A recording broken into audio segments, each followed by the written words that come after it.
बिस्मिल्लाहिर्रहमानिर्रहीम।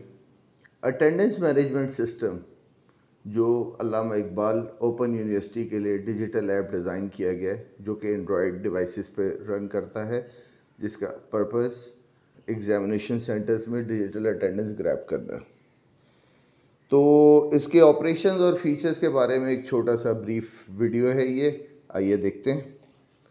सबसे पहले आप अपनी स्क्रीन पे आ जाएंगे और आपको उसका इंस्टॉलर मिला होगा एपी के फॉर्मेट में, वो आप इंस्टॉल कर लेंगे।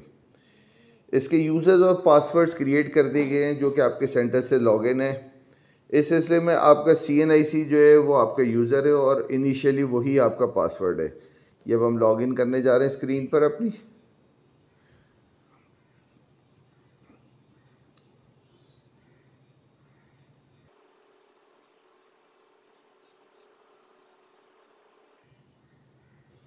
अच्छा, सबसे पहले हमें इसमें जो देखना है आपका, इससे जो सेंटर्स आपके साथ लिंक हुआ हुआ है, जैसे यहाँ सेंटर मेंशन हो रहा है EC-183, तो आप अपना सेंटर्स देख सकते हैं कि आपके साथ सही सेंटर लिंक हुआ है, सिंक्रोनाइज हुआ है।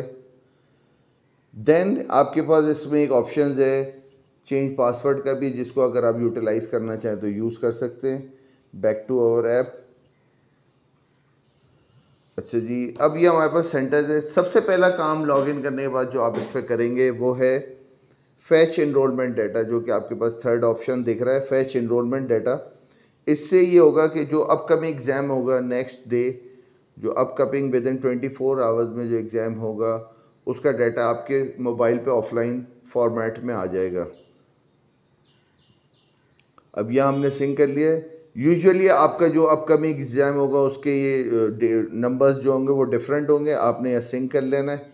सिंक करके अब ये डाटा आ गया। अब हम इस काबिल हैं कि हम अपने, हमारी डिवाइस प्रिपेयर्ड हो गई है अटेंडेंस लेने के लिए ड्यूरिंग एग्ज़ाम्स।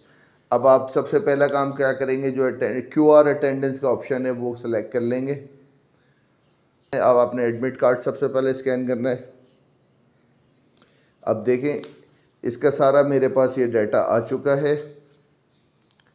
अगर आपने वेरीफाई कर लिया यही स्टूडेंट है, यही सब्जेक्ट है, देन अब आप करेंगे नेक्स्ट का ऑप्शन।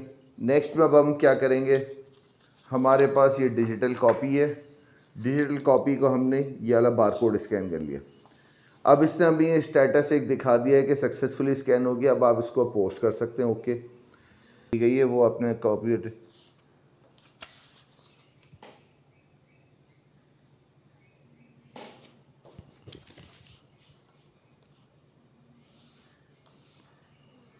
इस तरह ये सिलसिला चलता रहेगा अटेंडेंस का।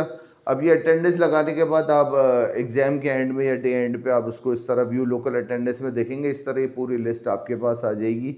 जैसे ही आपके पास इंटरनेट या वाईफाई का एक्सेस मिल जाता है, आप इसको पोस्ट कर सकते हैं यहाँ से।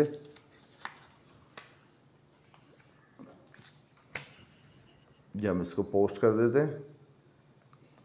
ये अब आपके पास यहाँ से इसका लिंक ख़त्म हो गया। अगर आपके पास इस तरह का सिनेरियो आ जाता है, हमारे पास इस तरह का बारकोड है कि जो कि रीड नहीं कर रहा और जिसमें इश्यूज़ आ रहे हैं, तो इस सिनेरियो में हम बैक कर ले जाएंगे, मैनुअल अटेंडेंस का ऑप्शन सेलेक्ट कर लेंगे। यहाँ आप रोल नंबर मैनुअली टाइप कर लेंगे।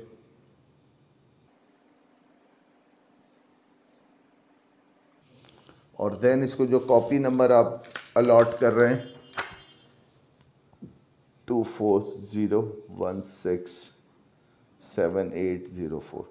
अच्छा, इसमें हमें थोड़ी एहतियात करनी होगी क्योंकि न्यूमेरिक नंबर्स होते हैं और ये हम मैनुअली इसको पोस्ट कर रहे होते हैं, तो इसमें थोड़ा सा केयरफुल रहना पड़ेगा। सबमिट प्रेस कर देंगे।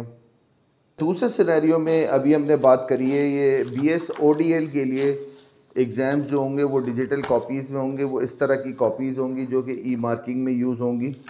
पेज पे यूनिक बारकोड यूज़ किया गया है। इन केस अगर आप BSODL प्रोग्राम में अगर पुरानी आप अपनी कॉपी यूज़ करेंगे, तो इसमें मोबाइल ऐप आपको इंटीमेट करेगी कि इनअप्रोप्रिएट कॉपी है, तो इस चीज़ का हमें ध्यान रखना है। अभी हम अगर इसको करते हैं, इसने हमें बता दी कि इनअप्रोप्रिएट कॉपी है।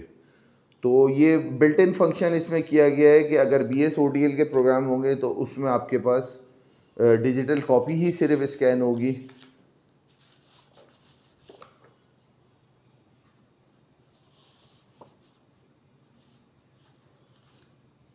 ओके कर देंगे। इस तरह अटेंडेंस पोस्ट हो जाएगी। और यही तरीक़ेकार BSED और BB और अदर प्रोग्राम में जहाँ के हमारी मैनुअल कॉपीज़ या जिसको कह लें ओल्ड फॉर्मेट कॉपी यूज़ हो रही है, तो वहाँ पे आप एडमिट कार्ड स्कैन करेंगे, देन अपना इस कॉपी पे जो बारकोड आ रहा है ये आप स्कैन करेंगे और उसी तरह पोस्ट करते हुए जाएंगे।